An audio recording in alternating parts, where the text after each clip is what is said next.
Fala turma, tudo bem com vocês? Professor Jonathan Rodrigues, aqui do canal Regionalizando-se. Se você caiu aqui de paraquedas, se inscreva no canal, ative o sininho da notificação, clica no gostei, deixe algum comentário com sugestão de conteúdo, com a sua dúvida, tá bom? Hoje a gente vai continuar o assunto, o conteúdo para o sétimo ano, a gente vai falar um pouquinho sobre a formação do território brasileiro. Aí nessa imagem a gente pode perceber já uma demonstração daquilo que a gente conhece como Tratado de Tordesilhas, que foi basicamente a divisão do mundo entre Portugal e Espanha. E a gente vai aprender um pouquinho sobre o Tratado de Tordesilhas, um pouquinho sobre outros tratados que foram importantes para a formação do território brasileiro, beleza? Primeira coisa que a gente tem que entender que o início da formação territorial do Brasil está diretamente associado ao capitalismo e à expansão do capitalismo. É tanto que o descobrimento do Brasil é uma consequência das grandes navegações, que eram uma tentativa de expansão do capital a partir do mercantilismo, que era basicamente aquele capitalismo que a gente conhece como capitalismo mercantil, né? E aí a gente sabe que Portugal buscava novas rotas de comércio, e aí tinham as grandes navegações para buscar essas rotas, e aí com isso, claro, foi sendo descoberto o continente americano e depois o Brasil. Então a gente percebe que existe uma forte ligação do avanço do capitalismo no final da Idade Média com o descobrimento do Brasil e com a formação territorial do Brasil. Beleza? Algumas mudanças foram o fortalecimento da burguesia, o surgimento de bancos e do sistema financeiro, a intensificação das relações comerciais, como eu acabei de falar, a questão do mercantilismo e o crescimento de algumas cidades. A burguesia ela é um grupo social que se dedicava principalmente às atividades comerciais e buscava acumular riquezas, adquirir influência política e destaque social. A burguesia financiava essas navegações, apoiava que essas navegações elas acontecessem. E depois que elas aconteciam e que eram descobertas novas terras, a burguesia ocupava essas áreas para fins de exploração e acúmulo de riquezas. Como a gente sabe, né, que o Brasil ele foi colonizado pelos portugueses e que o objetivo principal era justamente a retirada de recursos naturais e de especiarias, né? A gente percebe um pouquinho sobre o capitalismo comercial ou mercantilismo, a sua fase inicial de desenvolvimento foi entre 1450, no século XV, e 1750, já no século XVIII. O capitalismo comercial ele vai a partir daí. Aí os reis, era justamente isso, buscavam ampliar os seus territórios nacionais, os seus domínios territoriais.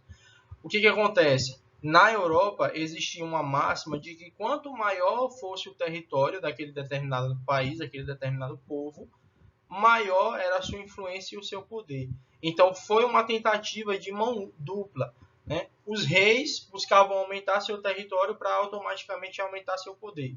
E a burguesia buscava aumentar os seus mercados. E aí as grandes navegações elas surgem a partir daí, dessa tentativa dupla, dessa tentativa de duas iniciativas aí, que era justamente dos reis e da burguesia. Eles dois se apoiavam mutuamente e incentivavam as grandes navegações. E aí elas impulsionaram o comércio ultramarino, ou seja, o comércio entre regiões separadas pelo mar, especialmente o comércio de especiarias, metais preciosos e escravos entre os continentes asiático, africano, americano e europeu. É importante a gente lembrar que a África e a Ásia também fazem parte do Velho Mundo e com isso também existia a comercialização entre Europa, Ásia, Europa, África e vice-versa. Beleza?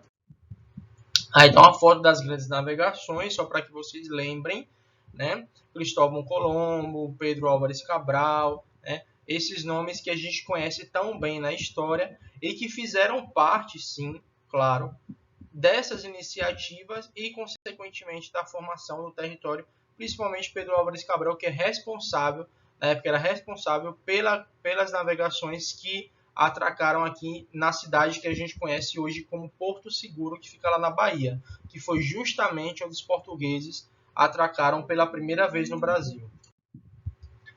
Aí a gente tem a questão da divisão internacional do trabalho. Né? Durante o mercantilismo, as potências europeias dominavam e exploravam novas terras, justamente para essa iniciativa dupla.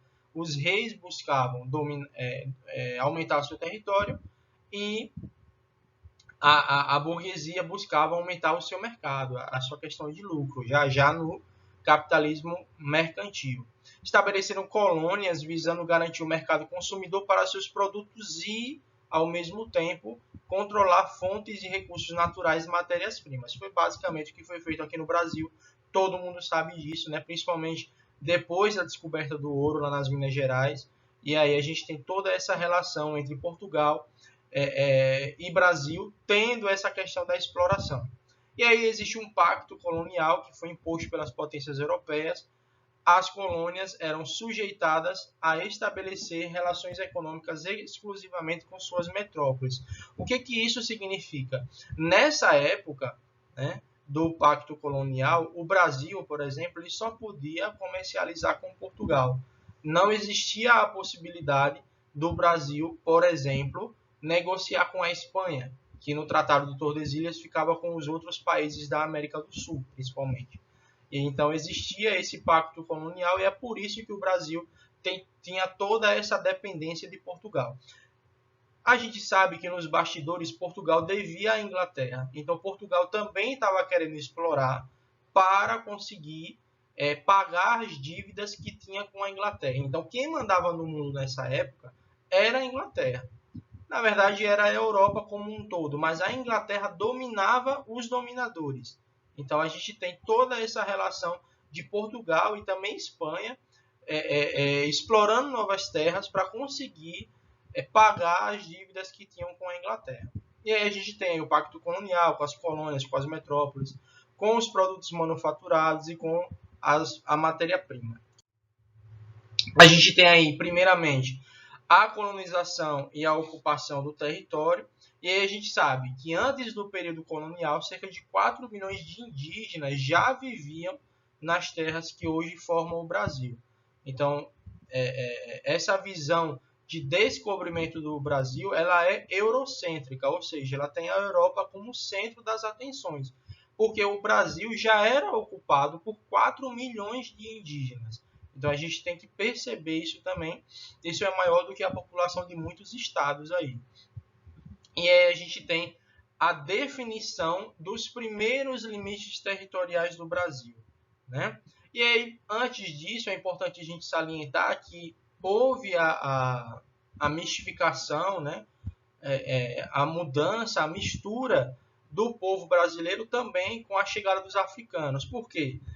Os indígenas eles se recusaram a trabalhar e aí existia uma questão que era os padres jesuítas e os bandeirantes. Os padres jesuítas eles eram responsáveis por catequizar os índios que aceitavam trabalhar, os poucos índios que aceitavam trabalhar.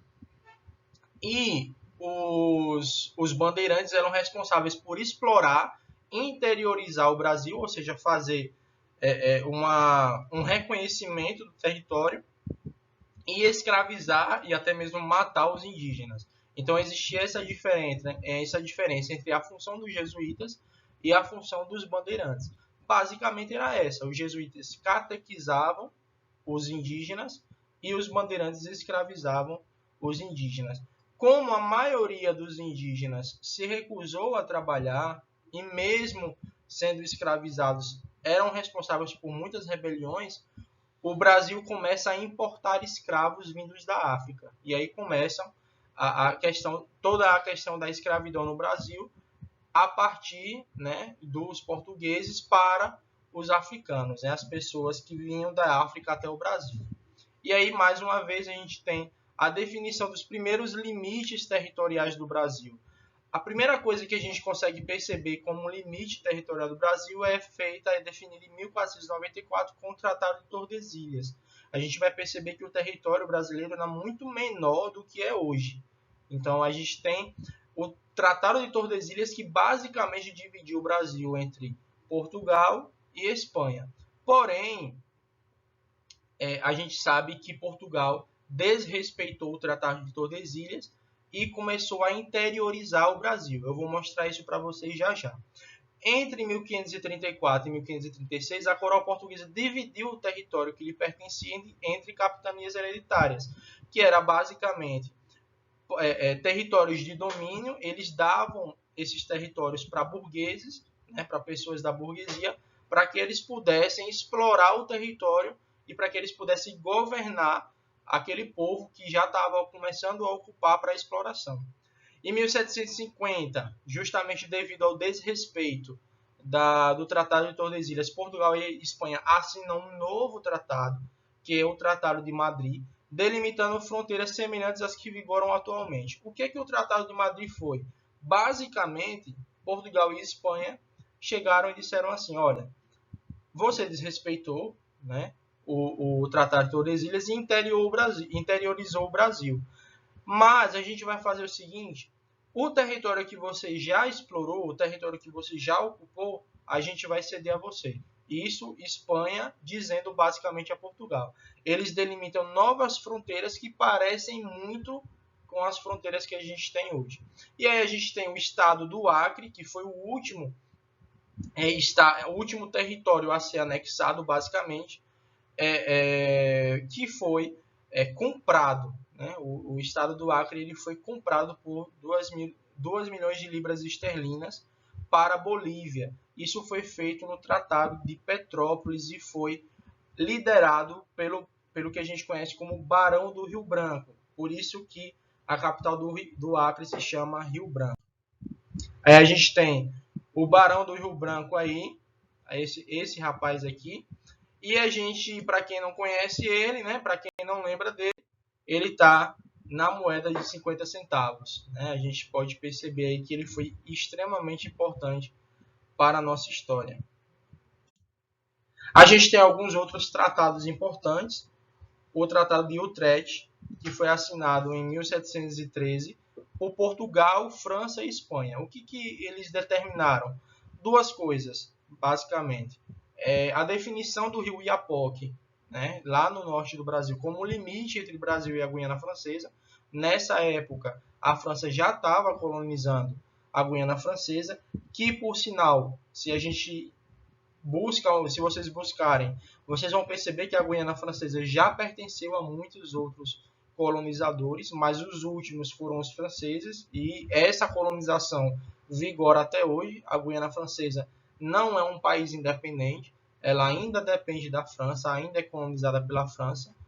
Existiu a incorporação do estado do Amapá, daquele território que a gente conhece hoje como Amapá, e o Uruguai, veja que interessante, o Uruguai ele é cedido pela Espanha a Portugal. Ou seja, por isso que muitos uruguaios eles se consideram quase brasileiros, porque no Tratado de Utrecht, basicamente o Uruguai passa a pertencer ao Brasil, porque ele passa a pertencer a Portugal. A Espanha cede esse território que hoje pertence ao Uruguai. A gente sabe que depois isso foi desfeito, né? Portugal ele devolve o Uruguai, e aí o Uruguai depois se torna independente, e aí se torna o que a gente conhece hoje. Né?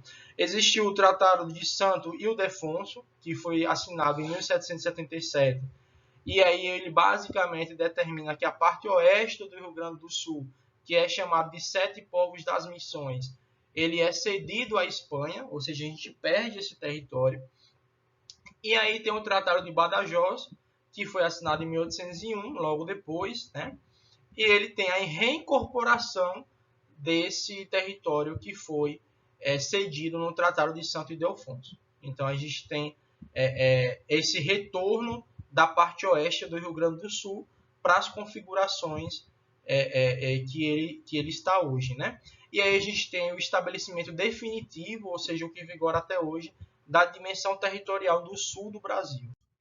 Aí a gente tem as capitanias hereditárias. Veja como é interessante, essa parte verde do Brasil, ela pertencia a Portugal, e toda a parte laranja pertencia à Espanha. Só que a gente sabe, né, que Portugal desrespeitou o Tratado de Tordesilhas e começa a interiorizar o Brasil em busca de novos territórios. E aí depois é feito o Tratado de Madrid para poder acertar isso aí, e basicamente Espanha cede esse território que já havia sido explorado a Portugal. A gente tem aí uma espécie de linha do tempo do território brasileiro. Vocês podem perceber que em 1534 a 1990 existe uma diferença enorme do território conhecido hoje como o Brasil. A gente pode perceber que em 1789 o Brasil já tinha dimensões parecidas com as que tem hoje, mas aí ele vai sendo alterado no decorrer dos anos até aquilo que a gente conhece hoje em 1990. Uma curiosidade, o estado do Tocantins ele é o mais novo estado do Brasil. Ele foi anexado agora, já no final. Na verdade, ele não foi anexado, ele foi criado já agora no final do século XX. E aí a gente tem o Brasil de hoje. O Brasil de hoje contém 27 unidades federativas, sendo elas 26 estados em um distrito federal. São 5.570 municípios, E aí são 8.516.000 quilômetros quadrados. É o quinto maior país do mundo. Só perde para a Rússia, para o Canadá, para a China e para os Estados Unidos. Então o Brasil tem toda essa dimensão e a gente consegue perceber que vários eventos foram acontecendo para que o território brasileiro tivesse essa formação atual. Ficou alguma dúvida? Deixa nos comentários. Eu vou deixar no card aqui um pequeno vídeo que mostra como foi a formação do território brasileiro e é muito interessante. Vocês vão conseguir compreender bastante aí sobre cada passo da formação do território, do nosso território, tá bom? Um grande abraço a todos e tchau, tchau!